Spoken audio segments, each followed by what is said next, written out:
할렐루야. 하나님 살아계십니다. 살아계신 하나님의 은혜와 평강과 축복이 저와 여러분들과 영상 앞에서 예배하는 모든 이들에게 함께하게 되기를 주의 이름으로 축복합니다. 오늘 말씀을 우리 좀 전하면서 제일 먼저 생각할 수 있는 것은 이 헤롯이라는 사람에 대한 생각입니다. 헤롯이 누구냐? 로마의 정부로부터 이스라엘을 다스리도록 분봉왕이라는 지위를 가지고 이스라엘 땅을 다스리게 됐습니다. 그런데 이 헤롯은 에돔의 족속의 후예입니다. 에돔이 누구냐면 이삭에게서 낳은 쌍둥이 두 아들이 있죠. 에서와 야곱입니다. 그런데 그 에서의 후손입니다. 사실은 그가 큰아들이고 장자인데도 불구하고 정작 하나님의 복을 누렸던 것은 야곱이었잖아요. 요즘 아이들 하는 말로 그냥 그대로 빌리면 사실은 이 에서가 인싸였는데 아웃사이더가 된 아싸가 된 거예요. 그러니까 얼마나 거기에 대한 이제 한이 있잖아요.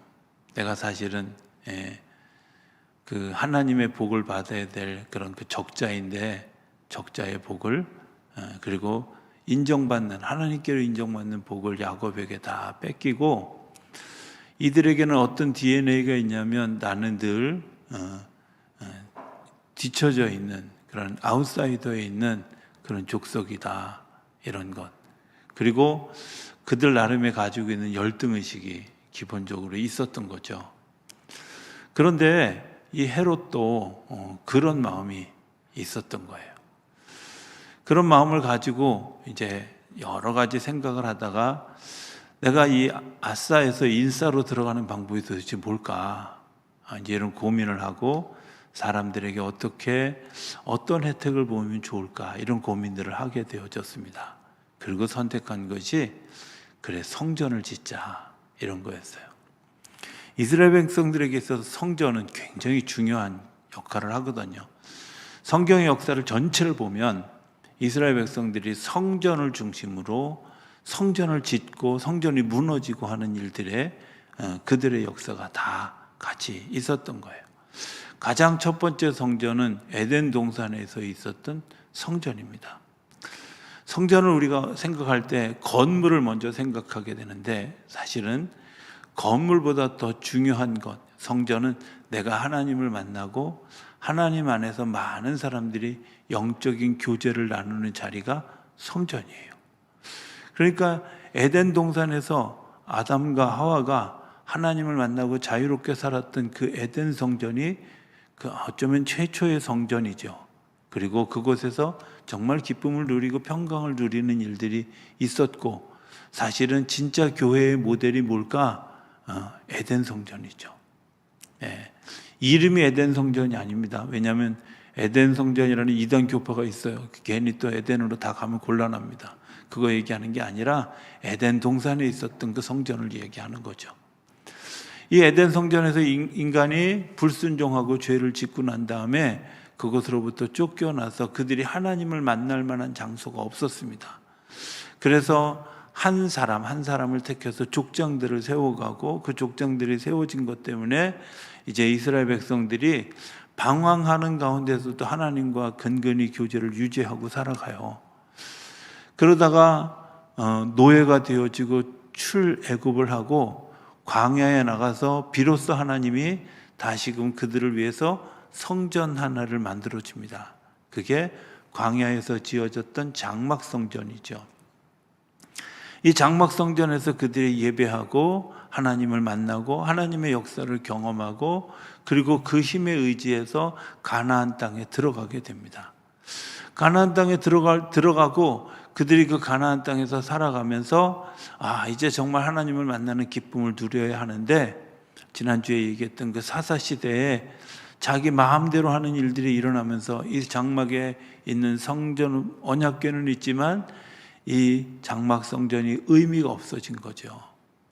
그래서 그 성전이 다시 재건되어야 되는 꿈을 다윗을 통해서 꿈을 꾸게 되어지는데 하나님께 제가 성전을 짓겠습니다 라고 얘기할 때 하나님이 아니다 말씀하시고 하나님이 솔로몬에게 성전을 짓게 하지요. 그래서 이 장막 성전에 다시 이어서 세워진 성전이 솔로몬 성전입니다. 이 솔로몬 성전은 정말 화려하고 아름답게 지어졌다고 이야기하죠. 그리고 그 성전에서 하나님을 예배하고 그곳에서 복을 받는 일들이 이스라엘 백성들 가운데 일어나게 되었습니다. 그런데 솔로몬 시대 이후에 이제 계속해서 우상 숭배와 싸우는 그런 일들이 일어나게 되어지고 이스라엘 나라가 망하면서 성전이 회파되어지고 이스라엘 백성들은 바벨론에 다 포로로 끌려갑니다. 포로로 끌려가면서 그들이 정말 안타까워했던 건 뭐냐? 우리가 포로 되어지는 것보다 더 안타까워 우리의 마음의 고향, 영적인 고향인 솔로몬 성전이 무너진 거죠. 그것 때문에 느헤미야가 울고 다니엘이 울고 에스겔이 울고 예레미야가 울고 그런 그 울음들이 기초가 되어져서 70년 바벨론 포로가 끝나고 난 다음에 그들이 돌아와서 제일 먼저 한 일이 뭐냐? 역시 성전을 짓는 일이었고 그렇게 해서 세워진 성전이 스룹바벨 성전입니다. 이 스룹바벨 성전이 지어지고 이제 예수님이 오시기 전까지 말라기가 끝나는 구약시대가 끝나는 그때까지 그들이 그 성전을 유지했는데 그 성전도 11조를 제대로 하지 않았던 이들의 그런 그 물질주의 때문에 성전이 무너지게 되어졌어요. 성전이 없는 공허한 상태에 400년이 흘러갔을 때 야, 이 백성들에게 성전이 필요한데 그 성전을 내가 짓자 이렇게 생각했던 것이 헤롯의 마음이에요. 헤롯이 성전을 지었습니다. 잘 지었습니다. 46년 동안 아주 멋있게 지었습니다. 그런데 그 성전이 헤롯이 가지고 있던 동기가 어떤 동기였다고요? 내 열등의식, 내가 아웃사이더인데 인싸가 되고자 하는 그런 욕심, 이런 것들이 그 성전 안에 있는 거예요. 그러다 보니까 성전의 성전으로서의 기능을 하기보다는 성전이 왜곡되어진 모습을 가지게 되어졌어요. 오늘 성경에 보면 13절에 보면 이렇게 얘기해요. 14절에 성전 안에서 소와 양과 비둘기 파는 사람들과 돈 바꾸는 사람들이 앉아있는 것을 보시고, 여러분들 이거는 자연스러운, 어디만 성전 안에서만 빼면 너무 자연스러운 현상이에요. 왜냐하면 이스라엘 백성들이 예루살렘 성전에서 제사를 드리는데 이 예루살렘 성전은 해발 1800m 이상 한 2000m 가까운 곳에 있어요. 높은 곳에 있어요. 그러니까 예를 들면 여리고나 저쪽 가나안 땅에서 제사를 드리는 사람들은 거기서부터 소와 양을 짊어지고 먼 길을 걸어와야 되는 거예요. 우리나라보다 땅이 넓지는 않지만 그런 지형상 어려움이 있죠. 그러다 보니까 어떤 것들이 가능하게 되어졌냐면 제사를 드리기 위해서 양을 키우고 제사를 드리기 위해서 소를 키우고 제사를 드리기 위해서 비둘기를 이렇게 키우는 그런 사람들이 생겨나게 되어졌고, 그 사람들이 제물을 드리기 위한 아주 거룩한 그런 이제 동물들을 성전 밖에서 사람들에게 얼마간의 자신의 법정 이익을 가지고 이것을 팔고 그것을 제물로 드리게 하는 일들이 있었어요. 근데 문제는 뭐냐면 그게 성전 밖에서 이루어진 게 아니라 성전 안에서 이루어지고, 성전 안에서 왜곡되어진 그런 일들이 그 성전 안에서 일어나게 되어졌고, 더 놀라운 것, 그 성전 안에서 법정 이익으로 팔던 그런 그 소나 양과 비둘기가 웃돈을 더 얹어주고 사람들의 욕심 때문에 배나 더 되는 돈을 지불해야만 제사를 드리면서 그 안에서 부익부, 빈익빈의 현상이 생겨나게 되어졌고, 어떤 제도가 생겨나게 되어졌고 계급사회가 생겨나게 되어졌다는 거예요. 제가 늘 성경을 보면서 얘기하지만 오늘 우리 사회는 어떨까? 오늘 우리는 교회에 드나드는 동기가 무엇일까? 내가 하나님 앞에 예배하는 동기는 무엇일까? 예배할 때 혹시 이런 우리의 모습이 있는 것은 아닐까? 이런 생각들을 해보게 되죠. 내가 교회 다니는 동기가 뭘까? 내가 예수 믿으면서 하나님께 정말 기도하는 일들은 뭘까? 내가 어떤 이득을 취하며 살아가기를 원하는가? 뭐 이런 것들이 우리 삶 가운데 있잖아요. 여러분들 만약에 이게 잘못되어졌다면 우리의 삶은 사실은 헤롯 성전에서 예배하는 자들과 별반 다를 게 없다는 거예요. 예수님이 굳이 이 성전에 쳐들어가서 그 소와 양들을 내쫓으시고 그 물건들을 뒤집어 엎고 그런 소위 행패를 부려야 될 이유가 뭘까? 그것은 안타까움이에요. 교회를 향한 안타까움. 하나님의 교회를 성전을 향한 안타까움이죠. 하나님이 우리의 속을 뒤집고 우리의 마음을 뒤집고 우리로 하여금 하나님을 바라보게 하기 위해서 우리의 삶을 뒤집을 때 여러분들 그 마음 주님께서 우리에게 다가오셔서 그렇게 하시는 마음을 여러분들이 이해할 수 있게 되길 바랍니다. 말씀을 읽을 때 우리 속에 부딪혀 와서 하나님 제가 어찌하여야 합니까? 하나님 내가 이 일들을 어떻게 해야 되겠습니까? 라고 질문할 때 여러분들 그게 너무 자연스러운 마음이죠. 왜? 주님께서 우리 안에 들어오시면 우리 안에 있는 주님이 필요로 하지 않는, 주님께서 원하시지 않는 우리의 모습들이 떠나가게 되어졌어요. 그래서 우리가 하나님 앞에 기도할 때 성령님 우리 안에 오셔서 우리를 인도해 주십시오. 기도하는 거예요. 제가 새벽에서 잠깐 설명했지만 우리의 몸이 이런 그릇이라면 여러분들 이 그릇 안에 내가 무엇이 심겨져 있느냐에 따라서 무엇이 채워져 있느냐에 따라서 우리의 모습이 결정되죠. 이 그릇에 떡을 채우면 떡그릇이 되고 여기에 국을 담으면 국그릇이 되잖아요. 내 삶에 내 육체라는 곳에 어떤 생각과 어떤 마음을 심느냐에 따라서 내 삶이 결정되어져요. 내가 악한 마음을 가지고 있으면 당연히 저는 악한 그릇이 되고요. 선한 마음을 가지고 있어서 선한 그릇이 돼요. 그런데 중요한 건 선한 그릇이든 악한 그릇이든 그것이 내가 구원받는 백성이 되지 않는다는 거예요. 그래서 주님이 이곳에 빛을 비춰주셔서 성령의 역사가 우리 안에 들어오기를 원하시는 거예요. 그래서 말씀으로 그 틈을 비집고 그 말씀을 통해서 성령의 능력이 우리 안에 임하실 때 우리 안에 임하신 그 성령이 우리의 마음과 생각을 바꿔주시는 거예요. 우리의 생각과 마음을 여러분들 이 마음이 바뀌어지지 않으면 내가 예수 믿는다고 하면서도 여전히 잘못된 동기를 가지고 살아가는 거예요. 예수님이 이들에게 이렇게 얘기합니다. 너희들에게 이 성전을 헐어라. 너희들이 가지고 있던 동기, 너희들이 가지고 있던 생각, 너희들이 가지고 있던 헛된 바람 이런 것들을 무너뜨려라. 그래야 진정한 예배가 되어질 수 있다. 진정한 예수 그리스도인이 되어질 수 있다라고 말씀해 주시는 거예요. 성전을 헐으라는 거예요. 어떤 성전? 내가 잘못된 동기로 내가 잘못된 생각과 잘못된 마음을 가지고 있던 그 일들을 여러분들 내어놓으라는 겁니다. 그러면 주님의 성령께서 3일 안에 우리 안에 임하셔서 우리에게 새로운 역사를 보여주신 주님이 우리 안에 임하셔서 우리로 하여금 3일 안에 성전을 지을 수 있도록 우리를 인도해 주신다는 거예요. 내가 비록 46년 동안 헛된 동기를 가지고 신앙생활에 왔을지라도 아니 그 이상으로 헛된 동기를 가지고 하나님 앞에 신앙생활을 했을지라도 주님이 우리 가운데 임하시면 그런 역사가 일어나게 되는 줄로 믿습니다. 오늘 본문에 나오지 않지만 이와 유사한 본문인 공간복음에 보면 예수님이 이 장사하는 집을 만들지 말라, 강도의 구려를 만들지 말라 이렇게 이야기하고 그들에게 성전은 만민이 기도하는 집이다 이렇게 얘기하잖아요. 그죠? 만민이 기도하는 집이다.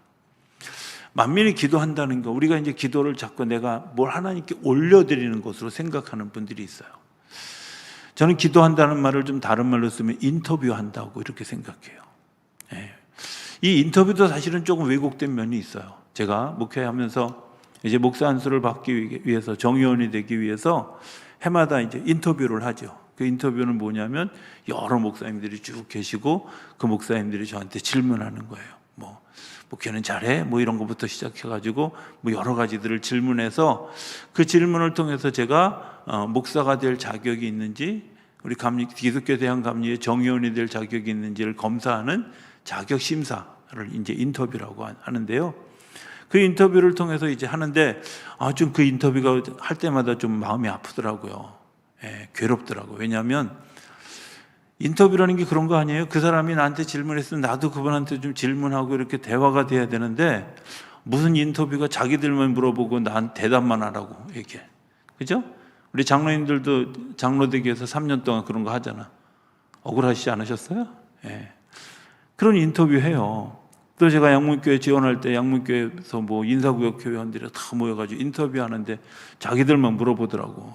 나는 물어볼 기회를 안 주고. 근데 사실은 인터뷰라는 게 그런 거잖아요. 인터하고 뷰라는 말 두 단어가 합쳐진 거예요. 인터는 뭐냐? 너와 나 사이에 이런 사이에 뷰 보여주는 거예요. 뭘 보여줄까? 나와 사람과 대화하는 사이에서 너도 나를 보고 나도 너를 보고 그 안에서 통합된 무언가를 보는 거죠. 하나님과 나 사이의 인터뷰는 이런 겁니다. 내가 하나님과 대화하고 하나님과 나와 대화하면서 내가 하나님의 영광을 보고 하나님이 나를 통해서 하시는 그 기도와 기원을 듣고 서로 간에 아름다운 이야기들을 도출해내서 하나님의 역사를 이루어내는 것이 기도라면, 하나님, 우리가 하나님과 나 사이에 되어지는 그런 그 모든 일들을 통해서 하나님의 역사를 보여준다는 거예요.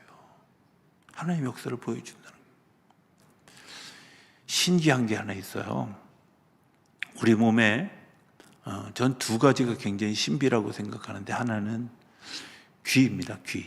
이 귀는요, 딴 데는 다 성형이 되는데 귀 성형했다는 얘기 들어보신 분 있어요? 한번 손 들어봐요.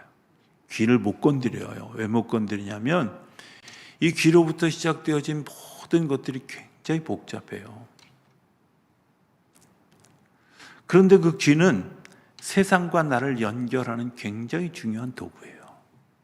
특별히 무언가를 듣고 정보를 얻고 그것을 생각으로 바꾸고 마음으로 바꾸는 아주 소중한 자리야. 이 귀가 내가 하나님으로부터 열려지지 않고 하나님의 음성으로부터 막혀지면 세상의 이야기들이 나를 억누르고 세상의 관점으로 살아갈 수밖에 없어요. 만민이 기도하는 집이라 내가 주님 앞에 기도하면서 이 귀를 통해서 하나님의 음성을 듣는 거죠. 그리고 귀를 통해서, 그 정보를 통해서 내 생각이 굳어지고 내 마음이 굳어지고 그것 때문에 하나님 나라의 삶을 살아갈 수 있는 거예요. 오늘 내가 그 귀가 열려 있는지 한번 질문해 봤으면 좋겠어요. 두 번째, 내가 생명과 생명이 연결되어졌다고 하는 퇴화되어진 그런 자리가 하나 있는데 배꼽이에요. 이 배꼽은 내가 생명을 공급받아서 탯줄을 끊었던, 유일하게 내가 누군가와 연결되어져 있는 그런 그 흔적이잖아요. 흔적. 근데 그 흔적을 통해서 하나님이 우리 가운데 역사하시는 것은, 여러분들 놀라운 건 이 배꼽이 정말 아무 쓸데없는 것 같은데 배가 아프다 또 혹은 이럴 때 아주 묘하게 작용을 해요. 더 중요한 건 여기 중심이라는 거예요. 여러분들 만약에 내가 누워서 뭘 찻잔 같은 거 올려놓을 때 어디다 올려놓을까요? 희한하게 배꼽 위에다 올려놓죠. 이게 내 중심이에요. 하나님 우리 중심을 보시는 거예요. 우리의 중심을 바라보시는 거죠. 내가 그 중심을 바라보고 내가 너의 마음을 바라보고 너의 생각을 바라보고 내가 너의 삶 가운데 같이 한다. 내 생각이 하나님의 생각과 맞지 않으면 하나님이 도우시기가 어려운 거죠. 하나님의 역사를 보여줄 수 없는 거예요. 더 놀라운 건 하나님이 우리에게 관여하여 주시면 어떤 일들이 일어날까? 그것은 내가 가지고 있는 뭐 단점을 하나님이 고쳐주셔서 장점으로, 네, 맞아요. 우리의 장점을 더 강하게 하셔서 그 장점으로 하여금 하나님의 영광을 드러내게 해요. 예를 들면 베드로는 굉장히 말을 잘하는 사람이었습니다. 그렇죠? 굉장히 활달하고 말을 잘하는 사람이었어요. 쓸모없는 말이 너무 많아서 그렇지. 하면 안 될 말을 좀 자주 하죠. 마태복음 16장에 얘기하잖아요.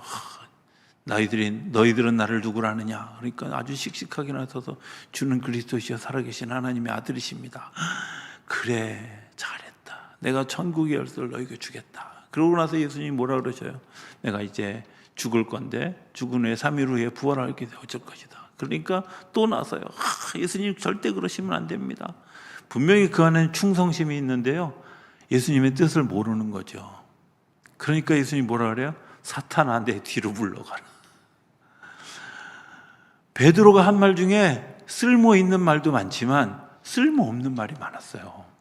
그런데 그가 오순절 성령의 역사를 경험하고 난 다음에 놀라운 것은 그가 말할 때 3,000명, 5,000명이 회개하는 역사가 일어났어요. 말이 달라진 거예요. 똑같이 말을 하는데 하나님이 그 위에 말에 능력을 더하셔서 하나님의 역사를 이루는 도구로 사용하여 주신다는 거예요. 베드로의 치명적인 약점이 뭐냐면요, 굉장히 충동적이라는 거죠. 그죠? 예수님이 물 위를 걸어오시는 걸 보고 예수님 물 위를 걷는 거 보니까 나도 걸을 수 있을 것 같아. 그리고 물 위를 나도 걸었어요. 이야, 신기하다. 근데 내가 뭐 하는 거지? 그러고 하다가 바다에 빠지잖아요. 굉장히 충동적이요. 그런데 그 충동적인 일들을 하나님의 성령의 능력으로 사용하실 때는 어떻게 사용하시냐면, 사도행전 3장에 보면 성전 미문에 앉은 안진뱅이가 있어요. 이 안진뱅이가 앉아서 구걸하는데요, 베드로의 그 충동성이 나와요. 그냥 지나가면 되지. 그죠? 아마 나다나엘 같은 사람들은 그냥 지나갔을 거예요. 그런데 베드로의 성격이 그걸 그냥 지나가지 못하죠. 지나가지 못하고 그에게 멈춰서서 이야기합니다. 은과 금은 내게 없지만, 아마 그 안진뱅이가 그랬을 거예요. 야, 없으면 그냥 가지. 왜 말을 걸어? 이랬을 거예요. 그죠? 그리고 예수님 그러게 얘기합니다. 나사렛 예수 이름으로 내가 너에게 명하노니 일어나 걸어라. 그러니까 뻘떡 일어났단 말이에요. 저는 그런 생각해요. 그랬을 때 놀란 게 누가 놀랐을까요? 안진뱅이가 놀랐을까요? 베드로가 놀랐을까요? 아니, 이런 일이 어떻게 일어나? 이런 거죠. 그의 충동성이 사람을 세우고 사람을 살리는 데 사용되어진다는 거예요. 약점이 없어지는 게 아니라 그 약점이 강점으로 바뀌어져 가는 거예요. 하나님의 도구로 사용되어져 가는 거예요. 왜? 성령의 역사가 우리 가운데 임하시면 성령의 능력을 통해서 일하게 되어지는 거예요. 그게 인터뷰예요. 인터뷰. 하나님과 나 사이에 보여지는 일들이죠. 그런데 이 인터라는 말 앞에 디스라는 말이 붙으면 어떻게 되냐면 매장되다, 죽다 이런 뜻이에요. 내가 하나님과 나 사이가 되어지지 않는 디스인터가 되면 매장시키다 이런 뜻이에요.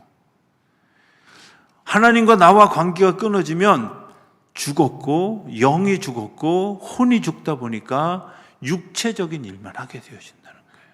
자기의 욕심과 자기의 생각과 자기의 의도와 이런 것들을 채우는 그런 욕심의 도구로 사용되어진다는 거예요. 저는 목회가 꼭 성직이다 이렇게 생각하지 않습니다. 목회를 자기 밥 먹고 살기 위해서 하면 성직이 아니라 직업이에요. 그러나 이걸 성도를 섬기고 교회를 세워가고 사회를 바꾸어가는 일에 쓰임받기를 원해서 그렇게 무릎을 꿇으면 그건 성직이죠. 여러분들, 저는 그렇게 생각합니다. 제가 오늘 설교의 제목을 아름다운 퇴장이라고 했습니다. 아름다운 퇴장이라는 게 뭘까? 이런 거 아니겠습니까? 뒷모습이 아름다운 거죠. 내가 어떤 동기를 가졌느냐에 따라서 내 뒷모습이 어떤 모습인지 알 수 있게 되어지죠. 내가 성전을 헐지 못한 것 때문에 초라한 뒷모습을 가지게 되어요. 그러나 주님은 그 초라한 뒷모습을 바꾸기 위해서 우리에게 뭐라고? 만민이 기도하는 이 집의 기능을 살려야 되겠다는 거예요. 저는 이렇게 늘 기도합니다. 제가 한 15년 전부터 내가 정말 이제 목회를 그만두고 은퇴해야 될 그때 시점에 가면 정말 뒷모습이 아름다운 목사였으면 좋겠다, 이런 마음을 가지고 기도하기 시작했어요. 정말 여러분들한테 제가 죄송한 건 목회하면서 또 신앙생활하면서 뒷모습이 아름답지 못하게 은퇴했던 많은 목회 선배들이 계셔요. 여러분들 그런 모습 때문에 실망했던 분들에게 정말 죄송한 마음을 가집니다. 그리고 그런 마음을 제가 표현하는 것은 제가 다른 교회에서 한 번도 이런 표현을 해본 적이 없었어요. 왜? 기도하지만 어쩌면 10년 후에 제가 이곳에서 은퇴를 해야 되는 그런 상황이 되어졌을 때 여러분들의 그 정말 초라하고 아주 추악한 뒷모습을 보이지 않기를 기도합니다. 제가 기도할 때 늘 4가지를 기도하는데 하나님과 늘 아름다운 만남, 그리고 우리 성도들과 아름다운 동행, 그리고 내가 은퇴할 때 정말 아름다운 퇴장, 그리고 내가 죽을 때 아름다운 이별을 할 수 있는 사람이 되어줬으면 좋겠다. 늘 기도의 제목인데 우리의 동기가 잘못되어지면, 우리가 그 잘못된 기대를 가지고 지어졌던 성전을 허물지 않으면 우리의 모습은 어디선가 초라하고 어디선가 아주 냄새나는 그런 모습이 되어질 수밖에 없다는 거예요. 내가 하나님과 나 사이에 인터뷰가 살아있어서 내가 하나님과 나 사이에 기도할 때 하나님이 일하시는 것들을 보여지고 하나님의 역사가 나타나고 하나님이 행하실 일들을 우리에게 비전으로 보여주고 그 일들을 잘 감당하는 일들이 우리 안에 준비되어질 때 우리의 모습이 아름답고 하나님께 영광이 되어지는 줄로 믿습니다. 우리가 대강절을 지나고 있습니다. 강림절의 시간들을 지나고 있는데 무엇을 기도할까? 내가 하나님께 무엇을 기도할까? 하나님, 내 자녀들을 올려드립니다. 감사하는 일입니다. 내가 이제 어떻게 뒷모습이 아름다운 모습일까? 여러분들 같이 기도하셔야 되어지리라고. 특별히 저의 뒷모습이 여러분들에게 은혜가 되고 감동이 되어지는 일이 되어질 수 있도록 여러분들 기도해 주시기를 바랍니다. 우리 안에 정말 하나님이 결산할 때 우리의 모습 가운데 깨어진 내 모습, 근데 그때 하나님과 나 사이가 연결되어져 있는 인터가 되어져야 되는데 그렇게 되어지지 않는 디스인터가 되어진 것 때문에 우리의 삶이 매장되어지고 죽어지는 역사가 아니라 주님과 나 사이에 인터뷰가 이루어진 것 때문에 부활의 영광에 참여하는 저와 여러분들이 되어질 수 있게 되기를 바랍니다. 그리고 그 은혜의 주인공이 되는 저와 여러분들이 되어질 수 있게 되기를 주의 이름으로 축복합니다.